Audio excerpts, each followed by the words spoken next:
J'aime bien commencer en amont des projets, et puis là surtout sur Classe CF, c'est encore plus en amont, puisque quand j'ai commencé à faire de la musique, il n'y avait aucun scénario qui avait été écrit.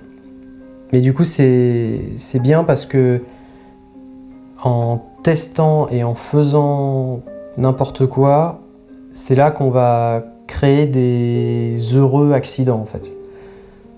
C'est là qu'il y a des sons ou des sonorités ou alors des instruments qu'on ne pensait pas être utiles, qu'on va tester et se rendre compte ah bah si tiens ça peut être intéressant. La phase de laboratoire c'est une phase où tout est permis vu qu'il n'y a rien encore à faire. C'est le moment où on teste des choses. Mais c'est aussi là où on va se rendre compte très rapidement que telle idée est une mauvaise idée. Donc en fait c'est une phase de découverte et de création qui est totalement libre et un peu farfelue, mais qui va aussi être une phase importante pour commencer à délimiter ce qu'on souhaite faire ou non. Donc là c'est le tout premier morceau que j'ai fait une fois avoir raccroché et avoir eu cette première conversation pour me parler du projet Classe CF. Et je me suis servi de ces 4 accords et de cette idée qui est simple pour développer d'autres idées, c'est-à-dire faire des choses joyeuses, tristes, voilà, en fait développer des thèmes, développer des variations. Et ça m'a permis aussi de suivre l'écriture des scénarios. Donc à chaque fois que un premier épisode était écrit, moi je recevais le scénario, ça me permettait de le lire et de commencer à me plonger dans l'histoire et à adapter la musique avec le déroulé de l'histoire qui se faisait sur quelques semaines. Parce que ça a été... La période d'écriture a duré 1 ou 2 semaines. Et pouvoir commencer aussitôt dans le processus de création permet aussi parfois de créer des choses inédites.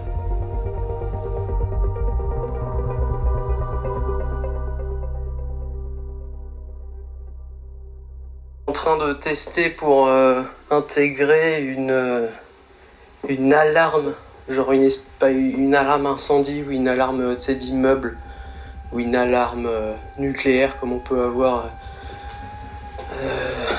Voilà, bref, si tu veux essayer dans ton scénario d'intégrer ça quelque part, je sais pas. Je suis en train de... J'ai pas encore fait, mais j'ai l'idée en tête et je sais comment faire. Et je vais t'envoyer une démo, je pense, bientôt. Voilà, donc si toi ça te parle, je trouve que c'est une bonne idée. Peut-être une bonne métaphore, à un moment donné, quelque part. Voilà, c'est tout. Donc là, ce qu'on entend, c'est la musique que j'ai faite en lisant le premier épisode. Donc je savais qu'il y aurait le répondeur téléphonique et le message déposé sur le répondeur par Iris avec cette urgence et ce rythme qui allait être assez effréné.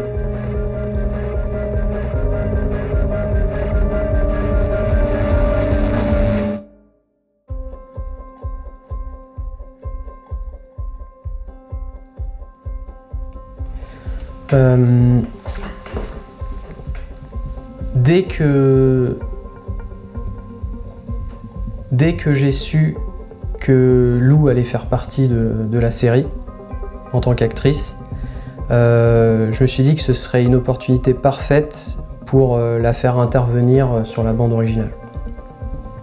Parce que moi, ça fait très longtemps que j'ai envie d'incorporer du chant et de la voix dans mes bandes originales, mais c'est pas toujours facile, et encore moins dans l'audio, parce que vu qu'il n'y a pas d'image, quand on entend de la voix dans la musique, on peut créer de la confusion avec les voix des acteurs qui jouent dans la série. Donc c'est toujours assez compliqué. Et là, d'autant plus que Lou joue dans la série, donc la faire chanter dans les musiques de la série allait encore rajouter une difficulté supplémentaire. Mais j'avais quand même envie de tester quelque chose parce que c'était...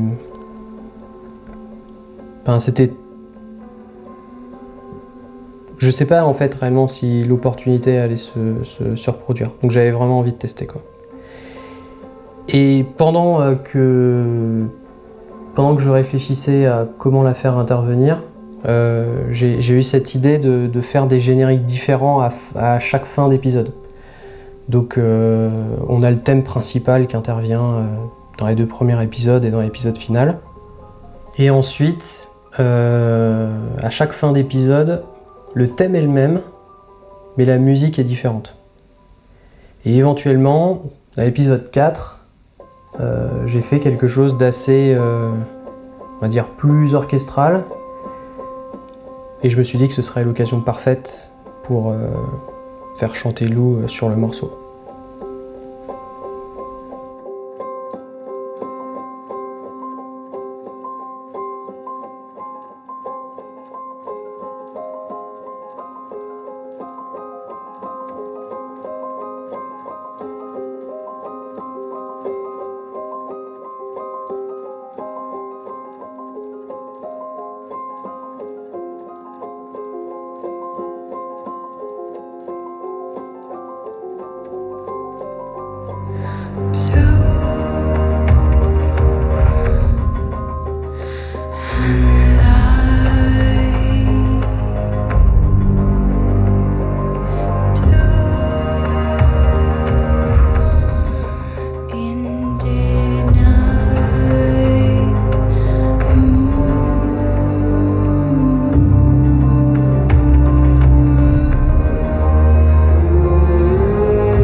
Ok.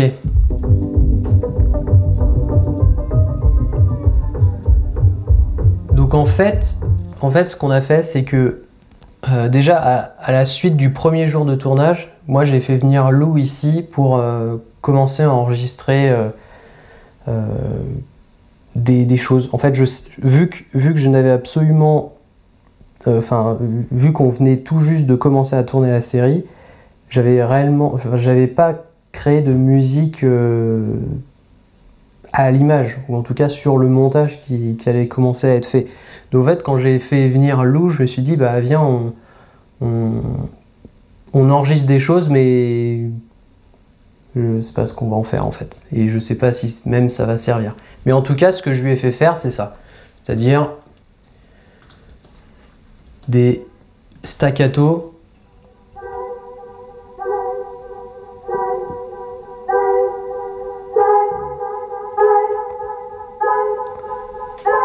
que bien sûr j'ai totalement modifié.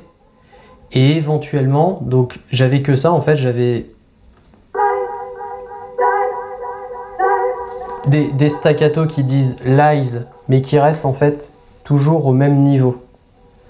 Donc ça devenait gênant parce que moi je voulais une espèce de progression et surtout que ça devienne de plus en plus intense.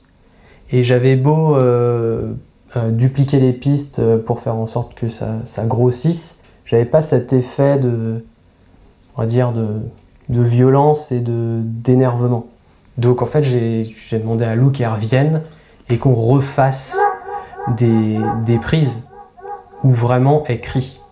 Et je lui ai dit juste crie, tu commences bas et tu fais des lies de plus en plus forts, mais le plus fort est le niveau max que tu sais faire en fait. Et ta progression, tu la fais comme tu veux. En fait, c'est pour ça qu'on voit que là, J'en ai où j'en ai par exemple que genre 8, ouais, on a fait que 8 du plus bas au plus haut, puis d'autres j'en ai beaucoup plus. Et en fait à la fin je les ai juste calés, la fin étant les niveaux les plus forts, et ensuite ça fait juste une progression naturelle.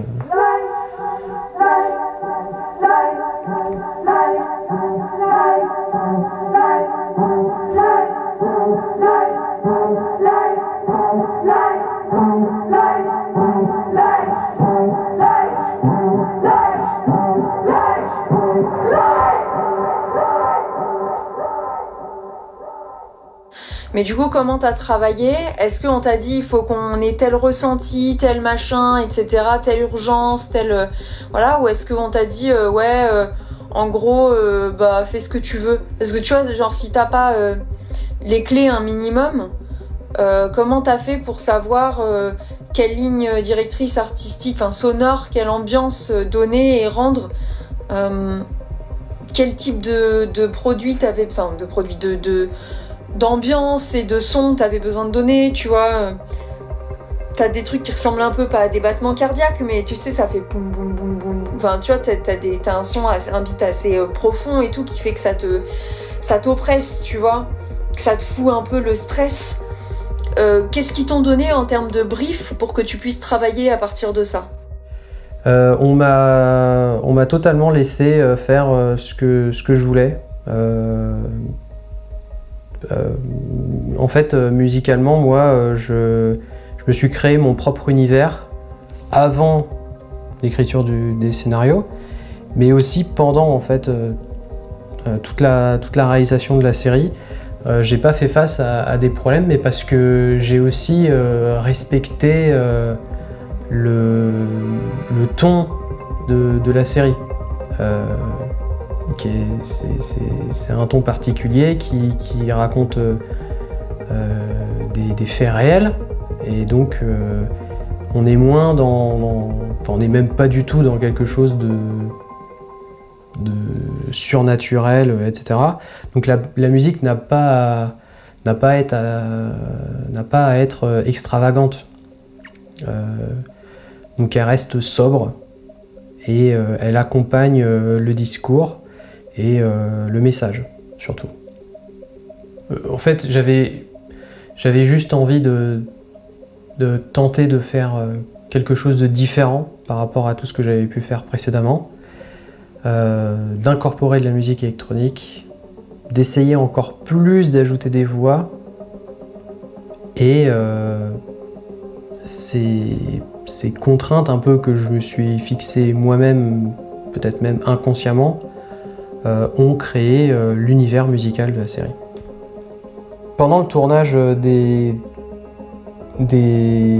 interviews making-of de la série, on m'a posé une question qui est super intéressante. C'était: est-ce que